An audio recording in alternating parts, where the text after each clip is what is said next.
বিসমিল্লাহির রহমানির রহিম। প্রথমেই আমি ধন্যবাদ জানাচ্ছি বিশেষ করে এই প্রোগ্রামটি যারা নিয়েছেন, চিন্তা ভাবনা করেছেন, যাদের মাথা থেকে বিশেষ করে এই সময়ে এই প্রোগ্রামটা আমি মনে করি বিএনপির মতো একটা বড় রাজনৈতিক দল এবং যারা মানুষ মনে করে যে আগামীতে একটা ফ্রি ফেয়ার ইলেকশন হলে তারা সরকার গঠন করবে, সুতরাং তাদের চিন্তা ভাবনা এবং অন্যান্য স্টেক হোল্ডারদের সাথে সেটার কানেক্টিভিটি, এই বিষয়টা জনসম্মুখে আসা দরকার ছিল। সেজন্য আমি ধন্যবাদ জানাচ্ছি এই প্রোগ্রাম আয়োজন করার জন্য। এবং আমি একটা প্রোগ্রাম দেখে মাহাদিবিকে ফোন দিয়েছিলাম চট্টগ্রামের। এমনিতেই নারায়ণ ব্যস্ততায় এই ধরনের প্রোগ্রাম কম দেখা হয়, কিন্তু আমি শুনেছিলাম কয়েকজনের বক্তব্য। তো আমাকে এইখানে দাওয়াত করবে এটা আমি জানতাম না, তো এমনি বক্তব্য দেই। কিন্তু এইখানে আমরা দেখতে পাচ্ছি আমাদের সমসাময়িক অনেক নেতৃবৃন্দ আছেন, আমাদের চেয়ে মেধাবী। এবং বিশেষ করে আমি পরিচিত জায়গা থেকে মিডিয়া বা বিভিন্ন কারণে আমার একটা পরিচিত হয়েছে, কিন্তু এখানে যারা বসে আছে ছাত্র দল, যুব দল, স্বেচ্ছাসেবক দলের, আমি নিপীড়িত হয়েছি, আমার গল্পটা কিংবা আমার সিনারিওটা সবাই দেখেছে, আর অনেকের আছে তারটা দেখে নাই। এইবার যখন আমি জেলখানাতে গিয়ে এই ডিবির কার্যালয়ে গিয়েছিলাম, তখন আমি দেখেছিলাম যে আসলে বিএনপির সিনিয়র নেতাদের সাথেও কি ধরনের আচরণ করা হয়েছে কল্পনা করা যায় না। কিন্তু বের হয়ে একটা বাস্তব কিংবা ওখান থেকে ভেবেছি যে মানুষ এটা কিভাবে পারে যে এত নির্যাতন নিপীড়নের পরেও আদালতে কিংবা প্রিজন ভ্যানে তার কর্মীদের উদ্দেশ্যে হাত নেড়ে হাসি মুখে একটা আপোষহীন ভাবমূর্তি তাদের কাছে প্লেস করাটা। অথচ এইবার যাদেরকে গ্রেপ্তার করা হয়েছে সিনিয়র নেতৃবৃন্দ, কিন্তু টুকু ভাই তো সামনে আছেন, আরো কয়েকজন ছিলেন ছাত্রদল, আমাদের আরিফ ভাইয়ের নামটা ভুলে গেলাম, ভাই জাফর ভাই হাঁটতে পারতেছিল না, ব্লু ভাইয়ের ছেলে। তারপর আমাদের এইদিকে আরো যারা অসীম ভাই, এইদিকে মিল্লাত ভাইয়ের মতো সিনিয়র এবং ডিসেন্ট পলিটিশিয়ান, অনেক সিনিয়র নেতৃত্ব ছিলেন, পার্থ ভাই, আমরা তো একই জায়গায় ছিলাম। এমন কোন মানুষ নাই যে যার সাথে শুধু দুর্ব্যবহার না, অমানবিক ব্যবহার করেছে। এবং তার মধ্যে থেকে একটা কথা আসলে মাঝখানে একজনের সাথে বলছিলাম, মানে ওই দুঃখের মধ্যে একটা হাস্যকর ঘটনা, যে একজন মানে সম্ভবত উনি চোখ টোক বাঁধা, তো আমাদের বসাইছিল তো ওইটা ইলেকট্রিক চেয়ার, বসো, চোখ তো বাঁধা, হাত বাঁধা, আমরা তো জানি না, বসে ওইটাও ইলেকট্রিক চেয়ার, তো চেয়ার তো আর বসবে না, কাপা আবার পড়ে গেছি। তারপরে টিম আছে, বিভিন্ন টিম তারা জিজ্ঞাসাবাদ করেছে। তার মধ্যে একটা টিমের একজন উনি বলছে যে ঢাকা ইউনিভার্সিটির আপনার 7-8 সেশনের ছাত্র, তো বলছে যে ইউনিভার্সিটি তুই তুমি করে বলি। উনি আমার কাছে জিজ্ঞেস করলো যে আচ্ছা ভাই, তোর সাথে তো তারেক রহমানের কথা হয়, আন্দোলনেও তো ষড়যন্ত্র আছে, উনি লোকটা কেমন একটু বলতো দিই, তোদের সাথে তো কথাবার্তা হয়। তো এটা শুনে আমার মানে ভিতর থেকে একটা হাসি পাইছে যে এমনিতে আমরা কি ধরনের একটা নিপীড়নের মধ্যে, মারের মধ্যে আছি, তার মধ্যে উনি জিজ্ঞাসা করতেছে। তো আমি ভাবলাম এই লোকটা কি বিএনপি করেন নাকি।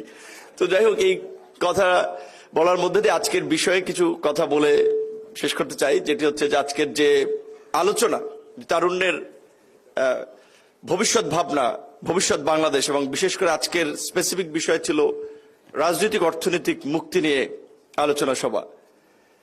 আমরা যারা এই জুলাইয়ের গণ অভ্যুত্থানের সবাই দেখেছি এখানে যারা আছে, এই জুলাইটা কেন হলো এবং এই জুলাইয়ের অংশীদার কারা, এই জুলাইটা কিভাবে হলো, এই যে আমরা সবাই দেখেছি। একেবারে রাজনৈতিক কর্মী থেকে শুরু করে অরাজনৈতিক মানুষ, তাদের মধ্যে ধরেন বেকার তরুণ কিংবা প্রবাস ফেরত তরুণ কিংবা একেবারেই সাধারণ খেটে খাওয়া শুধুমাত্র তরুণরা, তরুণদের পাশাপাশি বিভিন্ন শ্রেণী পেশার বয়সের মানুষ। আপনারা যদি দেখেন এই যে মৃত্যুর সংখ্যাগুলো, সেখানে যাত্রাবাড়িতে বিভিন্ন জায়গায়, এবং আমি জেলখানায় কারাগারেও দেখেছি, অনেক বলছে বাসের হকারি করেছেন, ডিম বেচতেন, শশা বেচতেন, তারাও কিন্তু অনেকে শহীদ হয়েছেন এবং জেলও খেটেছেন।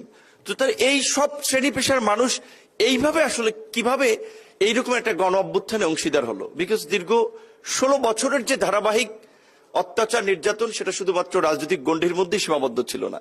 যারাই ভিন্নমত পোষণ করেছে তারাই বিভিন্নভাবে ভিকটিম হয়েছে, এবং তারা দেখেছে তাদের চোখের সামনে ভবিষ্যৎ কিভাবে ডাকাতি করা হচ্ছে, ভবিষ্যৎ প্রজন্মের যে একটা অনিশ্চিত বাংলাদেশ তৈরি হচ্ছে, সেটা তারা দেখেছে, সেটা তাদেরকে ভাবিয়েছে, যার ফলেই কিন্তু সবাই এই লড়াই সংগ্রামে ঝাঁপিয়ে পড়েছে। লড়াই আমরা বিজয় অর্জন করেছি, লড়াই আমরা সফলতা অর্জন করেছি। লড়াই পরবর্তী যে ইন্টারিম গভর্নমেন্ট গঠিত হয়েছে, আমরা সবাই শুরুর দিকে বলছিলাম আমাদের সকলের সমর্থিত সরকার। এখন কিন্তু যেটা তুষার ভাই বলছিলেন, তার মানে সুন্দর হাস্য রসাত্মক উপস্থাপনার মাধ্যমে সিরিয়াস বিষয় যে অর্ধেকের বেশি মানে একটা শ্রেণীর মানুষ তারা তো মনে করছে যে একটা ইলেকশনের মধ্য দিয়েই বাংলাদেশের ফাইনাল আমরা সংস্কার বলি কিংবা গন্তব্যে যেতে হবে। আর একটা অংশ জানে কিন্তু তারপরেও তারা এটা না বোঝার ভান করছে। তো যারা জানে তারা জানিয়ে দিলে হয়। তো সেই নির্বাচন সহ সামগ্রিক পরিস্থিতি নিয়েও কিন্তু অনেকগুলো সংকট তৈরি হয়েছে। তো সেই জায়গা থেকে এখানে যে কয়েকজন প্রশ্ন করেছে যে সেই একই কথাগুলো যে 16 বছরে যারা চাকরি থেকে বঞ্চিত হয়েছে, যাদের মেধা থাকা সত্ত্বেও বিশ্ববিদ্যালয়ের শিক্ষক হতে পারে নাই, বিসিএস দিয়েও তারা জয়েন করতে পারে নাই, এখনো কেউ পারছে না, ভবিষ্যতে কি হবে? এবং যেই ভোট এবং গণতন্ত্র না থাকার ফলে এই ধরনের একটা ফ্যাসিস্ট তৈরি হলো, ফ্যাসিবাদ তৈরি হলো, শেখ হাসিনার বিকল্পকে এই সমস্ত ন্যারেটিভ মিডিয়ার মাধ্যমে বিভিন্নভাবে বলা হয়েছে। তো এখনো ওইরকম একটা ন্যারেটিভ তৈরি করার চেষ্টা করা হচ্ছে যে আমাদের প্রধান উপদেষ্টা নিঃসন্দেহে আন্তর্জাতিকভাবে সমাদৃত সম্মানিত একজন ব্যক্তি, আমরা তো নিশ্চয়ই তার জন্য গর্ববোধ করি।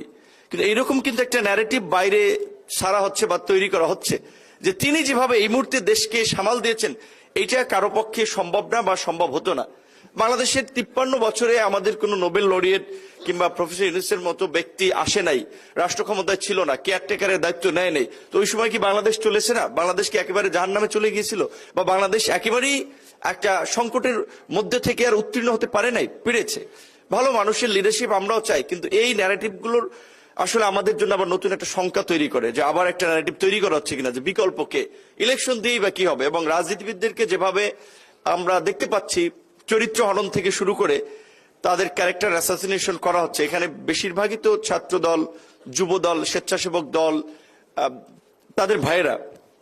আপনারা সাইবারের বিশেষ করে অনলাইনের স্পেসটা লক্ষ্য করছেন কিনা? এখন মেইন স্ট্রিম মিডিয়ার চেয়ে day by day social media কিন্তু শক্তিশালী প্ল্যাটফর্ম হয়ে উঠছে। আমরা অনেককে প্রমোট করি, আমরা অনেক একটা প্রচার করি, আবার দেখা যায় কয়েকদিন পরে কোনো কারণে তারা নিজেদেরকে একটা রাজনৈতিক কাল্ট হিসেবে কিংবা একটা জায়গায় নিয়ে গিয়ে আবার তাদের ইন্টারেস্টের জন্য আমাদের এগেনস্টে দাঁড়াচ্ছে। এখন বিএনপির মহাসচিবের মতো মানুষকে নিয়ে ভিডিও বানাচ্ছে, মন্তব্য করাচ্ছে সে ভারতের দালাল। সালাউদ্দিন সাহেবের মতো মানুষকে বলা হচ্ছে, শামা ওবায়েদ কিংবা রুমিন ফারহানাদের মতো উচ্চ শিক্ষিত ভাইব্রেন্ট উইমেন লিডারশিপ, তাদেরকে নিয়ে কথা বলা হচ্ছে। এইটার ডিফেন্সে আপনাদের প্রথমত আপনাদের দলীয় পজিশন থেকে আপনারা আসলে এগুলো কতটুকু ডিফেন্স করেন আমি খুব বেশি সংখ্যক লোকের কমেন্টস বা আমি প্রত্যুত্তর দেখি না। তো এই বিষয়ে আপনাদের একটা পলিসি থাকা দরকার। এবং সোশ্যাল মিডিয়া সহ অনলাইনে এখন কিন্তু বাক যুদ্ধটা বলেন, তর্ক যুদ্ধটা বলেন, অনেকখানি অনলাইনে চলে গেছে। এইখানে আপনাদের একটা বড় দল হিসেবে, বড় প্ল্যাটফর্ম হিসেবে আপনাদের প্ল্যান আছে হয়তো, তারপর আপনাদের এইখানে একটু মনোযোগ দিতে হবে। অনেকে ভিলেন বানানো হচ্ছে, দেখবেন বিভিন্ন ফেক পেজ। যেমন একটা বিষয় আপনারা জানেন কিনা, জুলাই কেন্দ্রিক যে বিভিন্ন প্ল্যাটফর্মগুলো বেশিরভাগ কিন্তু শিবিরের ছেলেদের প্ল্যাটফর্ম, যদি দেখেন বিভিন্ন সংগঠনগুলো। তো এখন জুলাইয়ের তো যদি আমরা বলি যে সবচেয়ে বড় stakeholder BNP, Chhatradal, Jubodal, BNP, because তাদের 16 বছরের এই সংগ্রামটা কিন্তু এই পাটাতনটা তৈরি করেছে। আমি যখন বিভিন্ন সংকটে পড়েছি আমি ছাত্রদলের নেতাদের সাথে যোগাযোগ করেছি, আমি বিএনপির সিনিয়রদের সাথে যোগাযোগ করেছি যে আমাদেরকে এইখানে একটু ফাইন্যান্সিয়ালি হেল্প করেন, এইখানে ছাত্রদলের কিছু লোককে আমাদের সাথে থাকতে বলেন। এমনকি এই ডাকসু নির্বাচনের পরেও যখন আমরা বিভিন্নভাবে আন্দোলন সংগ্রাম থেকে শুরু করে এবং শেষ দিকে জুলাইয়ের, আপনারা অনেকে এই ঘটনা আমরা বলি নাই, কখনো বলতে চাই না। নাসির ভাই ছাত্রদলের আছে, তারা জানুক, যেদিন শেখ হাসিনা রাজাকার মন্তব্য করে সমস্ত শিক্ষার্থীদেরকে এক প্রকারে ক্ষুব্ধ করেছিল, সেদিন রাতে আমরা তাদেরকে বলেছিলাম যে এই ছাত্ররা যেই স্লোগান দিয়েছে, ছাত্র লীগ এখানে হামলা করতে পারে, ছাত্র দলকে এখানে ভ্যানগার্ডের মতো দাঁড়াতে হবে, প্রয়োজনে ছাত্রলীগও মরণ কামড় দেবে, যুব দলও যেন আপনার প্রয়োজনে নীলক্ষেত কিংবা শাহবাগে অবস্থান নেয়। সালাউদ্দিন ভাইয়ের সাথে আলাপ করেছি, উনি বলছে চেয়ারম্যান সাহেব এভরিথিং নোজ। এবং পরবর্তী থেকে বিভিন্ন কর্মসূচিগুলো সালাউদ্দিন ভাই বাইরে থেকেও একটা ভালো কোঅর্ডিনেশন করেছে। এইখানে স্বপন ভাই থেকে শুরু করে ছাত্র দলের, যুব দলের নেতৃবৃন্দ তো ছিলই। এবং ঢাকা দক্ষিণের রবিউল ভাইয়ের তথ্য জানার জন্য আমারে একবার মায়ের বেশি দিছে, এমনিতে তো মনে করেন চোখ মুখ বাঁধা। তো বলছে যে রবিউল জানে এই যে আপনার বিটিভি ভবনে যে আপনার অগ্নিসংযোগ ভাঙচুর হয়েছে, মেট্রো রেল ধ্বংস হয়েছে, এগুলো জামাত শিবির বিএনপির লোকেরা করতেছে, রবিউল জানে, তুমি এদের সাথে নেক্সাস আছে তোমার। আসলে তার সাথে আমার কখনো আগে পরিচয় হয় নাই। তো এইভাবে বিএনপির নেতৃবৃন্দের যে স্যাক্রিফাইস এবং ত্যাগ, এটা তো আমরা অস্বীকার করতে পারি না। এখন বিএনপি বড় দল, ঠিক আছে, তারা ওইভাবে বলছে না, কিন্তু যারা আবার এটাকে একটা ফেব্রিকেটেড করে আওয়ামী লীগের ৭১-এর মুক্তিযুদ্ধের মতো একটা একপাক্ষিক এককেন্দ্রিক ন্যারেটিভ বা বয়ান হিসেবে উপস্থাপন করতে চাচ্ছে, এর বিপরীত একটা যুক্তিযুক্ত বয়ান বোধহয় আপনাদের এই তরুণদের যদি ভাবনা জানতে হয়, তাহলে এই দলের এই যে বড় একটা সচেতন জনগোষ্ঠী তো এইখানে ছাত্রদল, যুবদল, স্বেচ্ছাসেবক দল বাংলাদেশের এই মুহূর্তে অবশ্যই সবচেয়ে প্রতিনিধিত্বশীল তরুণদের অর্গানাইজেশন তারা। এই তরুণদেরকে বাদ দিয়ে, এই তরুণদের কৃতিত্ব বাদ দিয়ে কিংবা এই তরুণদের স্যাক্রিফাইসকে স্মরণ না করে তো আসলে যদি আমরা জুলাই স্মরণ করতে যাই, আমরা ইতিহাস লিখতে যাই, সেটা হয় না। এই গণ অভ্যুত্থানে সহ গত 16 বছরে এবং বাংলাদেশের সৃষ্টি লগ্ন থেকে কিংবা তার পূর্বে 52 ভাষা আন্দোলন থেকে যারা এই গণতান্ত্রিক লড়াই সংগ্রামে জীবন দিচ্ছে, স্যাক্রিফাইস করেছে, প্রত্যেককে আমরা সম্মান এবং শ্রদ্ধার সাথে স্মরণ করি। আজকের এই রাজনৈতিক অনেকখানি বলা চলে অনেকখানি মুক্তি আমরা অর্জন করেছি। আমি ব্যক্তিগতভাবে মনে করি যে আমরা যদি সব রাজনৈতিক দল বলি election should be within December, election ডিসেম্বরই হবে, আমরা যদি চাই, সো আমরা বলছি যে প্রেশারের কিছু নাই, আমরা আলাপ আলোচনার মাধ্যমে স্মরণ করিয়ে দিচ্ছি যে আমরা একটা গণতন্ত্রের জন্য, একটা নির্বাচনের জন্য আমরা লড়াই করেছি, এই ইলেকশন এই সময় হতে হবে। তো এই জন্য বলছি যে এই সরকারের উপরে আপনার রাজনৈতিক মুক্তি এখন আছে আমাদের অনেকখানি। এখন সেটা কোন দিকে আমরা অর্থনৈতিক মুক্তিতে, সামাজিক মুক্তিতে, পরিবর্তনের দিকে এগিয়ে নিয়ে যাবো, সেইখানে আমাদের কিছু যদি আমরা ব্যাকে যাই, যেমন বিএনপির যদি রাজনৈতিক দর্শনের জায়গায় আমরা বিএনপির প্রতিষ্ঠাতার রাজনৈতিক দর্শনের দিকেও যাই, যে উনি খুব অল্প সময়ের মধ্যে দেখেন মুক্তিযুদ্ধের সময় ওনার বয়স কত ছিল, 35 বছর। সে সময় কিন্তু তিনি আপনার বাঘা ভাগা নেতাদের ভিড়ে কিংবা তাদের নিঃস্বতার মধ্যেও কিন্তু তিনি ঘোষণা দিয়েছিলেন উই রিভল্ট। এটা কিন্তু একটা বড় ঝুঁকি, বড় সাহস এবং দৃঢ়তা ছিল। এবং সে সময় তিনি সেই অনিশ্চিত সময়ে হ্যামিলনের বাসিওয়ালার মতো আবির্ভূত হয়েছিলেন। আবার মুক্তিযুদ্ধের পরে তিনি পেছনের সারিতে চলে গেছেন, তিনি ফ্রন্ট সাইডে ছিলেন না। আবার যখন 75-এর সময় জাতির এই সংকট দেখেন, তার লিডারশিপ কিংবা তার সততা, তার ইন্টিগ্রিটির প্রতি, তার বাহিনী থেকে শুরু করে জনসাধারণেরও এত একটা পজিটিভ ধারণা ছিল, যার ফলে কিন্তু 75-এর এই অনিশ্চিত গন্তব্যেও আবার তাকেই কিন্তু সিপাহী জনতা সামনে নিয়ে এসেছিল। এবং তিনি যখন রাষ্ট্র ক্ষমতায় অধিষ্ঠিত হন, তখন তার বয়স কত ছিল, 39 বছর। তো সবচেয়ে তরুণদের মানে সফলতা, রাজনীতি, অর্থনীতি, প্রতিরক্ষার একটা জ্বলন্ত উদাহরণ কিন্তু জিয়াউর রহমানের রাজনৈতিক দর্শন এবং পলিসি। বিশেষ করে যেমন দেখেন আপনার তিনি বুঝতে পেরেছিলেন যে বাংলাদেশের মতো এরকম যুদ্ধ বিধ্বস্ত দেশকে বিনির্মাণ করার জন্য আমাদের কৃষিতে বিপ্লব ঘটানো দরকার। তিনি আর্মির লোক হয়ে জুতা কাপড় চোপড় সহ নেমে গেলেন খাল খনন কর্মসূচিতে, যেটা কিন্তু বাংলাদেশের কৃষিতে একটা গুরুত্বপূর্ণ ভূমিকা রেখেছিল, যার ফলেই কিন্তু আজকের এই বিভিন্ন ধরনের সেচ প্রকল্প পরবর্তীতে সেটা বিভিন্ন দেশেই আপনার আমাদের একটা মানসম্মত কৃষির জন্য আমাদের বৃষ্টির উপরে নির্ভরশীলতার বাইরে যে বিকল্প ব্যবস্থা কৃষকরা উপলব্ধি করে সে ব্যবস্থা নিতে পেরেছিল। আমরা আজকে রেমিটেন্সের যে কথা বলি বা আমাদের বৈশ্বিক শ্রমবাজারের কথা বলি, এইটাও কিন্তু ওপেন করার ক্ষেত্রে সবচেয়ে অগ্রণী ভূমিকা পালন করেছিল জিয়াউর রহমান। গার্মেন্টস সেক্টরের কথা বলা হচ্ছে। তারপরে আমরা যদি প্রতিরক্ষার দিকেও যাই, প্রতিরক্ষার ক্ষেত্রে দেখেন যে উনি আপনার বিশ্ববিদ্যালয় কিংবা কলেজের তরুণীরা যেন একটা শৃঙ্খলা, একটা সততা, একটা ইন্টিগ্রিটির মধ্যে দিয়ে যেন বেড়ে উঠতে পারে, তাদের দেশপ্রেমের যেন একটা চেতনা বোধ থাকে, সেজন্য তার সময় কিন্তু BNCC, Bangladesh national cadet corps গঠিত হয়। এবং এর মধ্যে দিয়ে কিন্তু তরুণদের মধ্যে একটা শৃঙ্খলা বোধ, সততা, ইন্টিগ্রিটি, এটা আমরা দেখেছি। এবং কিছুদিন আগে তারেক রহমানও কিন্তু বলেছিলেন যে আমাদের তরুণদেরকে আবার আমরা বিএনসিসির মাধ্যমে আবার আমরা ভাইব্রেন্ট করব।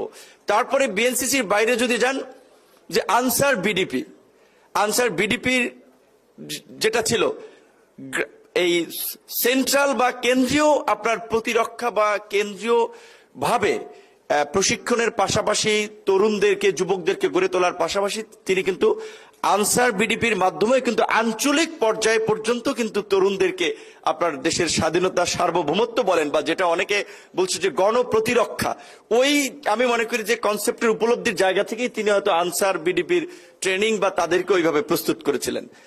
90-এর দশকে এরশাদ বিরোধী আন্দোলনের মধ্যে দিয়ে সাবেক প্রধানমন্ত্রী বেগম খালেদা জিয়ার যে আবির্ভাব এবং 91-এ তার সরকারের যে বিজয়, সেই সময় কিন্তু আমার জানা মতে বা আমার অ্যাসেসমেন্ট মতে ছাত্রদল, যুবদলের তরুণরাই কিন্তু সেই বিজয়ে সবচেয়ে বড় ভূমিকা রেখেছিল।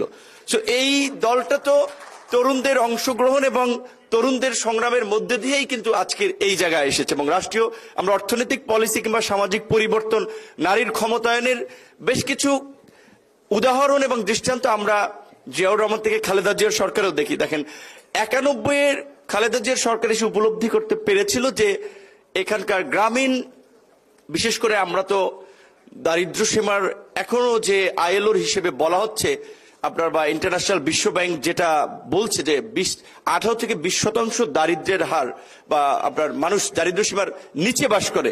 কিন্তু আইএলওর হিসাবটা হচ্ছে যে কোনো ব্যক্তি যদি 3822 টাকা খাদ্য এবং অন্যান্য দ্রব্য সামগ্রী, অন্যান্য নিত্য প্রয়োজনীয় সামগ্রীতে ব্যয় না করতে পারে, তাহলে সে দারিদ্র্য সীমার নিচে বাস করে।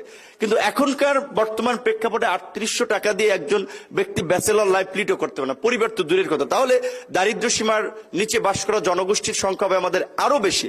ঠিক একইভাবে আমরা যদি বেকার জনগোষ্ঠীর কথা দেয়, যেগুলো আইএলওর হিসেবে বলা হচ্ছে শিক্ষিত তরুণ হচ্ছে আপনার 28 লাখ, আইএলও বলছে যে সপ্তাহে যদি কেউ 1 ঘন্টা কাজ করে তাহলে তাকে বেকার বলা যায় না। এখন আইএলও হয়তো ইউরোপীয় স্ট্যান্ডার্ডে হিসেব করছে যে 1 ঘন্টা কাজ করলে ইউরোপের স্ট্যান্ডার্ডে হয়তো কোনো মানুষ টাইনে টুইনে 1 সপ্তাহ চলতে পারে, কিন্তু বাংলাদেশে তো একদিন কাজ করে পরের দিন চলা যায় না। তাহলে বাংলাদেশের যদি প্রকৃত বেকারের হার দেখি, শিক্ষিত বেকার সেটা 28 লক্ষ থেকে আই থিঙ্ক মিনিমাম হইলো আপনার 60 থেকে 70 লক্ষ হবে। এবং আইএলওর আরেকটা হিসেবে বলছে যে 15 থেকে 29 বছর বয়সী তরুণ যারা ওই আইএলওর হিসেবে 1 ঘন্টাও কাজ করে না, তাদের সংখ্যা 1.25 কোটি। এটি কিন্তু আমাদের জন্য খুব একটা চিন্তার বিষয়। তাহলে এই 1.25 কোটি তরুণ যাদের বয়স আপনার এই যে 15 থেকে 29, তারা কাজ করছে না, তাহলে তারা কি করছে? তাহলে ওই যে ইংরেজিতে একটা প্রবাদ আছে যে আপনার idol brain is evil workshop, তাহলে তো অলস মস্তিষ্ক শয়তানের কারখানা। তাহলে আগামীতে কিংবা এখনকার আপনারা চিন্তা করছেন পুরো দেশকে নিয়ে, এই তরুণদের কর্মসংস্থান কেন্দ্রিক এখনই কিন্তু আপনাদেরকে একটা মাথায় নিতে হবে। এবং বিশেষ করে আমাদের জনগোষ্ঠীর এখন প্রায় 65% তরুণ যাদের বয়স হচ্ছে বিলো 40। তো আমি মনে করি যে বিএনপি যদি তার সূচনা লগ্ন থেকে তার রাজনৈতিক যাত্রা মনে রাখে যে একেবারে তার প্রতিষ্ঠাতা থেকে শুরু করে 90-এর পরবর্তী সময় পর্যন্ত তরুণদের যে কন্ট্রিবিউশন, আগামী নির্বাচনে অন্তত পার্লামেন্টের অর্ধেক তরুণদেরকে আপনার সংসদ সদস্য হিসেবে বিভিন্ন জায়গায় মনোনয়ন দেওয়া উচিত। কারণ এখনকার সেন্টিমেন্ট পাসটা কিন্তু তরুণদেরকে নিয়ে। শুধু এই তরুণদেরকে যদি আপনি রাষ্ট্রীয় পলিসি থেকে দূরে রাখেন, তাদেরকে যদি রাষ্ট্র পরিচালনার কাজে সম্পৃক্ত না করেন, যারা 65% মোট জনসংখ্যার, মঈন স্যার আছেন, স্যার শিক্ষক মানুষ, উড়িতে এগুলা বাস্তবতা ভালোই রিয়েলাইজ করতে। আমি স্যারকে বলবো আপনার স্থায়ী কমিটির আলোচনা হইলে এটা স্যার আপনাদের তোলা দরকার, অন্তত 50% মনোনয়ন তরুণদেরকে দেওয়া উচিত। তাহলে আপনারা বলতে পারবেন যে এই দলই তো তরুণদেরকে ওইভাবে ধারণ করতেছে। এবং আমি যেটা বলতে চাচ্ছিলাম যে নারীদেরকে, পিছিয়ে পড়া নারীদেরকে এগিয়ে নেওয়ার ক্ষেত্রে সেই সময়ে খালেদা জিয়ার যে পলিসিটা ছিল, যে উপবৃত্তির দেওয়ার যে সিস্টেমটা, আমি দেখেছি গ্রামের ক্ষেত্রে নারীরা কিভাবে তার ফলে শিক্ষার ক্ষেত্রে তাদের একটা অগ্রগতি হয়েছে। তো যেহেতু সময় সংক্ষিপ্ত, আবার মাগরিবের আজান পড়ে যাবে, অনেক বক্তাই গুরুত্বপূর্ণ বক্তব্য বলেছেন বা তথ্য উঠে এসেছে। আমি সর্বশেষ একটা কথা বলবো, যেটি হচ্ছে যে রাজনৈতিক ক্ষমতায়ন, অর্থনৈতিক মুক্তি, সামাজিক পরিবর্তন এবং সবচেয়ে আমরা যেই আলাপ আলোচনা করছি যে সংস্কারের কথা, সংস্কার তো 2 মাসে 15 দিন আমরা বসে সব সেট করে ফেলবো এমন একটা বিষয় না। এটা চলমান প্রক্রিয়া, এটা চলতে থাকবে। কিন্তু নির্বাচনটা কিন্তু এই মুহূর্তে জরুরি। একটা গণতান্ত্রিক যাত্রার দিকে যদি আমরা না যেতে পারি, আমাদের গণতান্ত্রিক অধিকার যদি না থাকে, জনপ্রতিনিধি নির্বাচন করার সিস্টেম যদি আমাদের না থাকে, তাহলে আমরা সংস্কার কিংবা তরুণদের রাজনৈতিক ক্ষমতায়ন আমরা কিভাবে করব? সেজন্য নির্বাচনটা জরুরি। এবং আমরা মনে করি যে বেশিরভাগ মানুষই এটা উপলব্ধি করতে পেরেছে ডিসেম্বরের মধ্যে একটা ইলেকশন দরকার। আমরা প্রধান উপদেষ্টাকে বলেছি ডিসেম্বর, কিংবা আপনি যদি মনে করেন 1-2 মাস প্লাস মাইনাস হতে পারে, আপনি সুনির্দিষ্টভাবে আমাদেরকে একটা মাস জানান। কারণ বাংলাদেশের গত 16 বছরের অভিজ্ঞতায় আমরা ভোট এবং নির্বাচন নিয়ে এখন একটা অনিশ্চিত একটা গন্তব্যের আমরা পরিস্থিতি দেখতে পাচ্ছি, যেটা দেশবাসীকে নতুন করে আতঙ্কিত করছে। ধন্যবাদ।